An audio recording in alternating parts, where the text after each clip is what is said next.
नमस्कार, good evening. सभी लोगों का स्वागत है बैंकिंग एकेडमी के इस यूट्यूब चैनल पर, जहां पर हम लोग आज डिस्कस करने वाले हैं बैंकिंग अवेयरनेस फरवरी मंथ का सेकंड पार्ट, जिसके अंदर हम बहुत सारी चीज़ें जो है वो देखेंगे। इससे पहले हम लोगों ने पार्ट 1 जो किया था उसके अंदर हम लोगों ने लगभग यानी कि 10 न्यूज़ की थी, और 10 न्यूज़ के एवज में अगर हम बात करें तो अपने 30 क्वेश्चन जो है वो कंप्लीट हुए थे। यानी कहने का मतलब कि आने वाले समय के अंदर जितने भी हमारे एग्जाम होंगे, चाहे वो आपका SBI का हो, चाहे IBPS क्लर्क या PO हो या RRB हो, किसी भी तरीके का आपका एग्जाम होता है, उस एग्जाम के अंदर इनमें से काफ़ी महत्वपूर्ण क्वेश्चन रहने वाले हैं। आज भी हम लोग 10 से 15 न्यूज़ डिस्कस करने वाले हैं, जिसके अंदर यानी कि 30-35 क्वेश्चन के करीब अपने कंप्लीट हो जाएंगे। ये इंपॉर्टेंट क्यों है? क्योंकि हमें मालूम है कि बहुत सारे एग्जाम के अंदर बैंकिंग अवेयरनेस का वेटेज बहुत ज़्यादा रहता है, तो उसके हिसाब से अगर हम देखें तो करंट बैंकिंग जो है वो ज़्यादा आती होती है, और यहाँ पर हम फरवरी मंथ की बैंकिंग जो है वो डिस्कस करने जा रहे हैं। तो चलिए शुरुआत करते हैं आज के इस लेक्चर की, जहाँ पर हम पार्ट सेकंड जो है वो कंप्लीट करने वाले हैं। तो देखिए, सबसे पहले तो आप लोगों ने जो चीज़ें ध्यान में रखनी है वो ये है कि इनके प्रॉपर तरीके से नोट्स बनाते जाइए, और जो आपका एग्जाम होता है संडे टू संडे, उस एग्जाम के अंदर भी इससे रिलेटेड क्वेश्चन आपके सामने रहेंगे।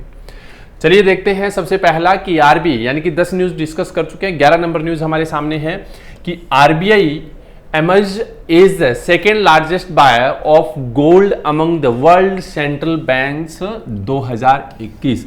यानी कि वर्ल्ड की, अगर पूरे वर्ल्ड की बात की जाए तो पूरे वर्ल्ड के अंदर यानी कि जो सेंट्रल बैंक है पूरे वर्ल्ड के, उनमें से सेकंड नंबर सबसे ज़्यादा गोल्ड खरीदने वाला बना है कौन? RBI यानी कि रिजर्व बैंक ऑफ इंडिया। अब अगर हम बात करें रिजर्व बैंक, तो पहला नंबर कौन सा? तो पहला नंबर जो है वो सेंट्रल बैंक है, कहाँ का? तो थाईलैंड का। तो ध्यान दीजिएगा, सबसे पहले हम देख लेते हैं कि रिजर्व बैंक ऑफ इंडिया जो है उसने हाल ही में अगर हम देखें तो सेकंड लार्जेस्ट बायर बना है। ठीक है, किसका? तो gold among the world central bank 2021 के अनुसार, 2021 के अनुसार अगर हम बात करें तो सेकंड नंबर का बना है। इसके बाद में अगर हम बात करें तो दिया गया RBI ने लगभग यानी कि कितना? तो 77.5 मेट्रिक टन गोल्ड जो है वो खरीदा, ध्यान में रखना है। ठीक है, और इसके साथ में अगर हम बात करें यानी कि metric ton total gold reserve जो है वो कितना हो चुका है, तो एंड ऑफ दिसंबर तक यानी कि इतना हो गया, ये भी हम लोगों ने ध्यान में रखना है, यानी कि 754.1 टन। इसके साथ में अगर हम बात करें तो सेंट्रल बैंक थाईलैंड जो है, बैंक ऑफ थाईलैंड जो है, ठीक है, वो यानी कि हम कह सकते हैं कि पहले नंबर का यानी कि लार्जेस्ट या हाईएस्ट गोल्ड जो है यानी कि बायर किया है, 90 मेट्रिक टन गोल्ड बायर किया, ध्यान में रखना है। As per the gold hub के अनुसार अगर हम बात करें यानी कि रिपोर्ट का नाम है, उसके अनुसार बात करें तो इंडिया का जो ऑफिशियल गोल्ड रिजर्व है वो 9th लार्जेस्ट है पूरे वर्ल्ड के अंदर, यानी कि हम 9वें नंबर पे है पूरे वर्ल्ड के अंदर, यानी कि जो गोल्ड रिजर्व हम लोगों ने कर रखा है, जो कि हम लोगों ने ध्यान में रखना है। इसके साथ में अगर हम बात करें तो इससे रिलेटेड 2 क्वेश्चन हमारे सामने बनते होते हैं। पहला कि rank of RBI in term of buying gold in 2021, तो कौन सा रैंक है? तो ध्यान में रखना है, रैंक की जब भी बात आती है तो हमें ध्यान में रखना है कौन सा है? सेकंड नंबर पे है। कौन सा है? सेकंड। टॉप सेंट्रल बैंक कौन सा है? तो बैंक ऑफ थाईलैंड इसका टॉप बैंक है। तो यानी कि कहने का मतलब 2 क्वेश्चन बनेंगे, बहुत आसान से है। ठीक है, तो दोनों क्वेश्चन के बारे में आप लोगों ने जो है वो ध्यान में रखना है। क्लियर है? होप सो यहाँ तक सभी को बात जो है वो समझ में आई होगी। जी हाँ, RBI के बारे में कुछ बताने की वैसे आवश्यकता है नहीं, ऑलरेडी आप लोग जानते हो। 1 अप्रैल है ना, 1 अप्रैल 1935 को RBI का फाउंडेशन होता है, और RBI के इस समय 25वें नंबर के जो गवर्नर है जिनका नाम क्या है? तो शक्तिकांत दास है। क्या नाम है? शक्तिकांत दास है। ठीक है, ये खास करके आप लोगों ने ध्यान में रखना है। इसके साथ में अगर हम बात करें तो रिजर्व बैंक ऑफ इंडिया का हेडक्वार्टर कहाँ पे है? तो सब लोग जानते होंगे, Mumbai. Reserve bank of India हमारा यानी कि पहला बैंक है, कह सकते हैं हमारा सेंट्रल बैंक है, जिसके बलबूते पर हम यानी कि हमारी ग्रोथ होती है, हमारी इकोनॉमी जो है वो जुड़ी हुई है। क्लियर है? चलिए इसके बाद में सेकेंड न्यूज़। जी हाँ, राजो पे के नाम के बारे में आप लोगों ने सुना होगा।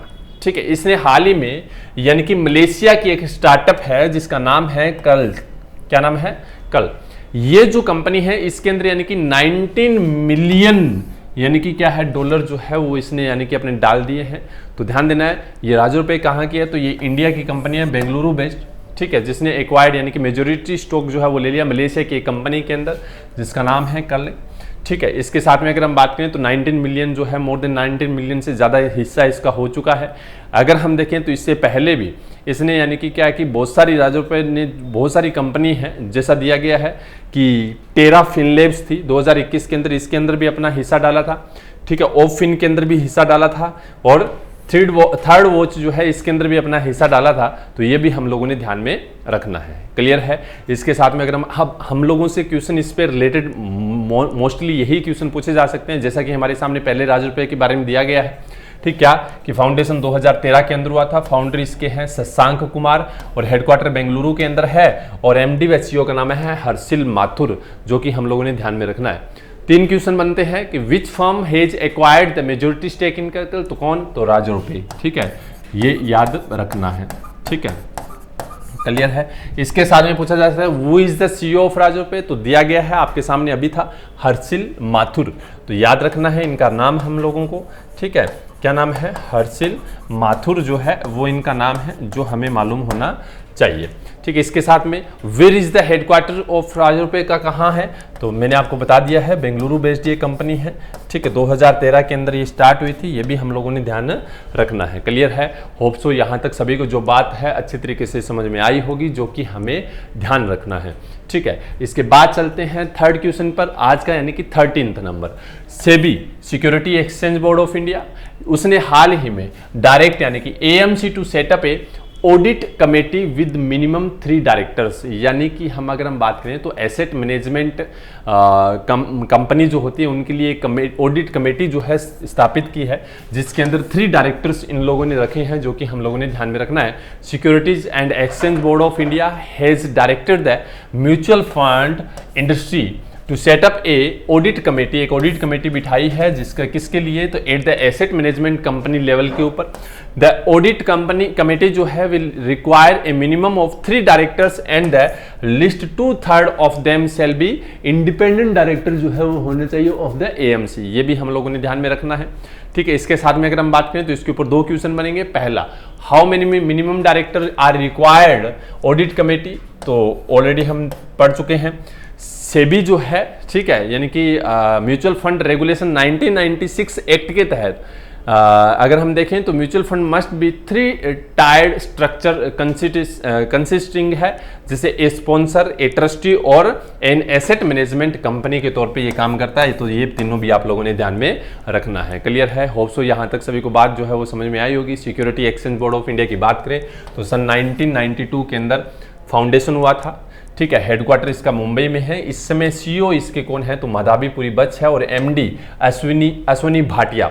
एक्चुअल में अगर मैं बात करूं सीएमडी की, तो सीएमडी जो है ना, इसके जो एमडी है, तो एमडी और भी हैं, यानी कि 4 से 5 एमडी है, तो वो हमें इतना ध्यान रखने की आवश्यकता नहीं है। हम लोगों ने सिर्फ सीईओ का जो नाम है वो हम लोगों ने ध्यान में रखना है। जैसा कि आपके सामने नेक्स्ट न्यूज जो दी गई है, क्या बताया गया है कि संजय माथुर यानी कि जिनको अपॉइंट किया गया है, क्या, डीएफएस का मतलब क्या होता है, पहले तो आपको ये मालूम होना चाहिए। ठीक है, तो इसका मतलब department of financial services, secretary in finance ministry.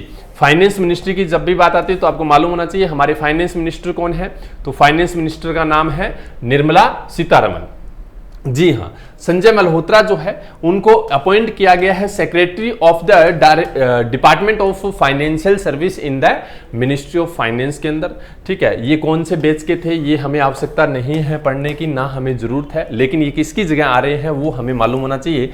जी हाँ, देबाशीष पांडे की जगह ये भाग ले रहे हैं या इनकी जगह पर आया, ये खास करके आप लोगों ने ध्यान में रखना है।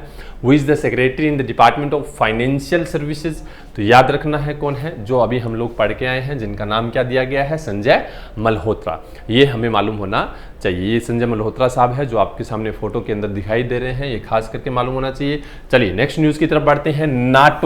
नाटो चीफ जो जेंस स्टोलनबर्ग जो है, उन्होंने यानी कि हेड नॉर्वे सेंट्रल बैंक, यानी कि अगर हम बात करें तो जो जेंस स्टोलबर्ग है वो यानी कि अपॉइंट किए गए हैं गवर्नर ऑफ यानी कि नॉर्जिस जो बैंक है यानी कि सेंट्रल बैंक है कहाँ का, तो नॉर्वे का जो सेंट्रल बैंक है उसके हेड जो है वो बनाए गए end of the 2022। Jens Stoltenberg is the secretary general है किसके, नॉर्थ अटलांटिक ट्रीटी ऑर्गेनाइजेशन यानी कि नाटो। नाटो के बारे में आप लोग जानते हैं, आप लोगों ने सुना होगा कि नाटो को लेकर ही जो है रसिया और यूक्रेन के बीच में युद्ध शुरू हुआ था, ठीक है। और नाटो के कुछ फाउंडिंग मेंबर है जिनके बारे में हम लोगों से क्वेश्चन पूछा जा सकता है। इससे पहले भी हम लोगों ने नाटो के ऊपर बहुत सारे स्टेटमेंट बेस्ड क्वेश्चन जो है वो हम लोगों ने किए हैं, यहां पर ध्यान में रखना है। तो ये क्या है, नाटो के जो हेड हैं जनरल सेक्रेटरी जो थे कौन, तो जेंस स्टोलबर्ग, जिनको क्या बना दिया गया है, तो गवर्नर ऑफ यानी कि सेंट्रल बैंक जो नॉर्वे का है उसके हेड बना दिए गए हैं, ध्यान में रखना है।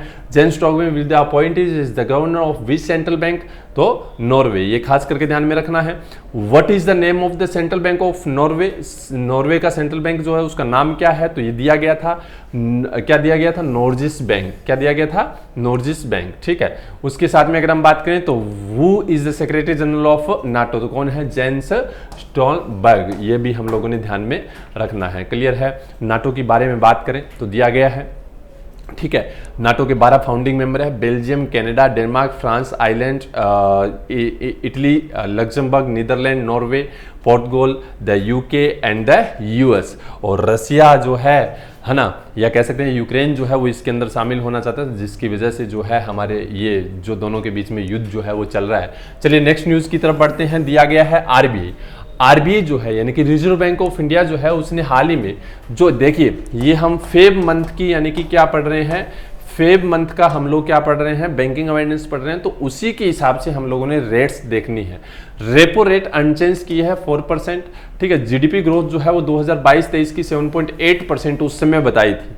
तो रिजर्व बैंक ऑफ इंडिया ने हाल ही में यानी कि जो बाय मंथली इसकी मॉनेटरी पॉलिसी की कमेटी होती है एमपीसी की, किसकी, एमपीसी की जो कमेटी होती है हर 2 महीने बाद, है ना, बाय मंथली, उसके अंदर इन्होंने क्या है ये डिसीजन लिया था कि जो है ये रेट है वो अनचेंज रहेगी। जैसे कि रेपो रेट 4% रखी है, रिवर्स रेपो रेट 3.35% रखी थी, एमएसएफ की बात करें तो 4.25%, बैंक रेट भी 2.45%, सीआरआर यानी कि सीआरआर की बात करें तो ये कितना रखा था, ये भी 4% रखा था यानी कि कैश रिजर्व रेशियो, और एसएलआर जो है वो कितना 18% रखा था, जो कि हम लोगों ने ध्यान में रखना है। और इंडिया की ग्रोथ रेट इसने कितनी बताई थी, तो 7.8% बताई थी 2022-23 के अनुसार यानी कि जीडीपी।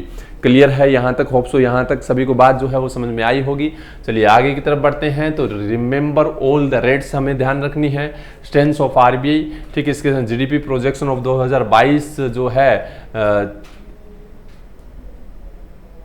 2022-23 की जो जीडीपी प्रोजेक्शन है वो हम लोगों ने ध्यान में रखना है।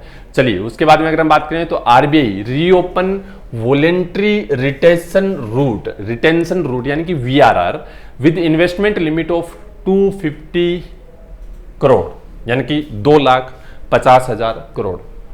पहले तो ये वीआरआर है क्या चीज, ठीक है। जब भी वीआरआर की बात आती है तो 2 चीजें आप लोगों ने खास करके ध्यान में रखनी है। वीआरआर एक्चुअल में आरबीआई द्वारा एक शुरू किया गया था, एक एफएआर शुरू किया गया था। क्या शुरू किया गया था, एफएआर, ठीक है, फुली एक्सेसिबल रूट, ठीक है। ये क्या था, ये उन लोगों के लिए जो यानी कि एनआरआई है, यानी कि इंडिया से बाहर जो लोग रहते हैं वो लोग गवर्नमेंट की सिक्योरिटी और बॉन्ड के अंदर इन्वेस्टमेंट कर सकते हैं। क्या कर सकते हैं, गवर्नमेंट की सिक्योरिटी और बॉन्ड के अंदर इन्वेस्टमेंट कर सकते हैं। उसके लिए एफएआर लेकर आए थे, तो उसके अंदर एक वीआरआर जो है कंसेप्ट लेकर आए हैं, जिसके अंदर वो कितना 2,50,000 करोड़ तक का इन्वेस्टमेंट जो है यानी कि टोटल इन्वेस्टमेंट लिमिट रहेगी, यहां तक इन्वेस्टमेंट कर सकते हैं। जिसके अंदर अगर मैं बात करूं तो ध्यान दीजिएगा, इससे क्या होगा कि बाहर का जो मनी फ्लो है यानी कि विदेशी जो मुद्रा है उसका भंडारण हमारे देश में बढ़ेगा, जिससे क्या होगा कि हमें आने वाले समय के अंदर फायदा होगा, हमारे रुपए की जो मजबूती है वो बढ़ेगी, ठीक है। इसके साथ साथ में अगर हम बात करें तो यानी कि क्या होगा कि हमारा जो रुपया जब बढ़ेगा, ठीक है, या फिर कह सकते हैं ये यानी कि फ्लो जब बढ़ेगा तो हमारी मार्केट वैल्यू जो है वो भी यानी कि क्या होगी, बढ़ेगी। वीआरआर के लिए कुछ चीजें हैं जो हम लोगों ने ध्यान में रखनी है। वीआरआर मिनिमम रिटेंशन पीरियड कितना रखा है, तो 3 साल का रखा है, ठीक है। और कितना यानी कि वीआरआर लिमिट जो है, ठीक है, पहले 1,50,000 करोड़ थी, अब कितनी होगी, 1,50,000, 2,50,000 करोड़ जो है वो कर दी गई है, इंक्रीज कर दी गई है, ठीक है। 1 अप्रैल 2022 से अलॉटमेंट जो है वो ओपन हुआ था और investment limit available fresh allotment जो है वो लगभग यानी कि कितनी, तो नेट ऑफ एक्सटेंड अलॉटमेंट जो है एडजस्टमेंट दी गई है 1,04,800 करोड़ रुपए, ये भी ध्यान में रखना है। क्वेश्चन बनते हैं 3। पहला, what is the revised investment limit कितनी है, ठीक है, यानी कि फॉरेन पोर्टफोलियो इन्वेस्टर्स के लिए या वीआरआर के अंदर तो कितनी है, 2 पॉइंट, चलिए है ना, यही है ना, तो ये ध्यान में रखना है, ठीक है। मिनिमम रिटेंशन पीरियड जो है वो कितना है, तो 3 ईयर है, अभी पढ़ के आए हैं। इसके बाद what is the limit of fresh allotment under the voluntary retention, तो ये लास्ट वाली कितनी थी, ये हम लोगों ने ध्यान में रखनी है। क्लियर है, होप सो यहाँ तक सभी को जो है बात समझ में आई होगी। ये ध्यान में रखना है, ये इसलिए खोला गया है कि बाहर के लोग यहाँ पर इन्वेस्टमेंट करें। चलिए, नाबार्ड लॉन्च जीवा प्रोग्राम। नाबार्ड आपको मालूम है, ठीक है, हमारा एक बैंक है जिसका नाम है क्या, national bank for agriculture and rural development, जिसने एक जीवा प्रोग्राम जो है, ठीक है, वो लॉन्च किया है। किसके लिए, तो नेचुरल फार्मिंग को। नेचुरल फार्मिंग का मतलब हो गया जहां पर हम पेस्टिसाइड का यूज ना करते हुए, ठीक है, जहां पर हम पैदावार उत्पन्न करते हैं, ठीक है, तो उसको क्या कहा गया, नेचुरल फार्मिंग कहा गया। तो नेचुरल फार्मिंग को यानी कि वापस से बढ़ाने के लिए, उसको लाने के लिए क्या है कि एक प्रोग्राम लॉन्च किया जिसका नाम रखा है क्या, तो दिया गया है हमारे सामने, ठीक है, नाम क्या रखा है, तो दिया गया है जीवा। जीवा प्रोग्राम जो है लॉन्च किया गया अंडर द इस existing watershed and wadi programme के अंडर में। ये खास करके ध्यान में रखना है, मोस्ट इंपोर्टेंट लाइन है। ऑब्जेक्टिव की बात की जाए तो इसका ऑब्जेक्टिव है कि initiative is ensure that soil is enriched microbial activities in the soil, यानी कि जो मिट्टी है उसकी गुणवत्ता बढ़ाना, उसको किस तरीके से मेंटेन करना, उसको बढ़ावा देना, ठीक है, उसके अंदर फर्टिलाइजर्स यूज ना करना, ये मेन ऑब्जेक्टिव रहेगा। नाबार्ड भी लगभग 50,000 पर हेक्टेयर जो है इस प्रोग्राम के अंडर में इन्वेस्ट करेगा, ये खास करके ध्यान रखना है। इसके अंडर में 11 स्टेट हैं जिनको कवर किया जाएगा। इसके साथ में अगर हम बात करें तो Jiva will be implemented as a pilot basis 25% project जो है 25 प्रोजेक्ट जो है लगभग 11 स्टेट के अंदर लागू जो है वो कर दिया गया है। पूछा जा सकता है जीवा प्रोग्राम जो है किसके द्वारा लॉन्च किया गया है, तो नाबार्ड द्वारा लॉन्च किया गया है, ध्यान में रखना है, ठीक है, ये आपको मालूम होना चाहिए। क्लियर है, होप सो यहाँ तक सभी को बात जो है वो समझ में आई होगी कंप्लीटली, ठीक है। चलिए नेक्स्ट न्यूज़ की तरफ। नाबार्ड के ऊपर अगर हम बात करें तो NABARD national bank for agriculture and rural development foundation 12 जुलाई 1982 को हुआ था, हेडक्वार्टर मुंबई में है, चेयरमैन है डॉक्टर GR चिंताला, है ना, ये हम लोगों ने ध्यान में रखना है। क्लियर है, चलिए आगे की तरफ बढ़ते हैं। नेक्स्ट न्यूज़, तो 19 नंबर न्यूज़ जो हमारे सामने दी गई है कि RBL बैंक, ठीक है, RBL bank partnership with Creditas solution for neo collection platform, यानी कि हाल ही में अगर हम बात करें तो RBL बैंक ने किसके साथ मिलकर, क्रेडिटास सॉल्यूशन के साथ मिलकर एक नियो कलेक्शन नाम से प्लेटफॉर्म लॉन्च किया है। द नियो कलेक्शन प्लेटफॉर्म जो है वो डू इट योर सेल्फ यानी कि डेप्ट मैनेजमेंट प्लेटफॉर्म है, जिसके माध्यम से यानी कि कस्टमर की हेल्प करेगा मॉनिटर और मैनेज करने के लिए, पे देयर ड्यू और लोन और कोई भी तरीके की ड्यू जो है वो पे करने के लिए। RBL बैंक की बात की जाए तो इसका हेडक्वार्टर है Mumbai. Old name of RBL bank Ratnakar bank था। इसके CEO MD है विश्वावीर आहूजा, ठीक है, तो ये भी आप लोगों ने जो मेडिकल लीव पे चले गए उनकी जगह राजीव आहूजा जो कि अंतरिम कह सकते हैं कि MD एंड CEO जो है RBL के बने हुए हैं। 2 फरवरी की बात हो रही है ना, ध्यान में रखना है। तो ये इसके 2 क्वेश्चन बनते हैं जो हम लोगों ने ध्यान में रखना है, ठीक है।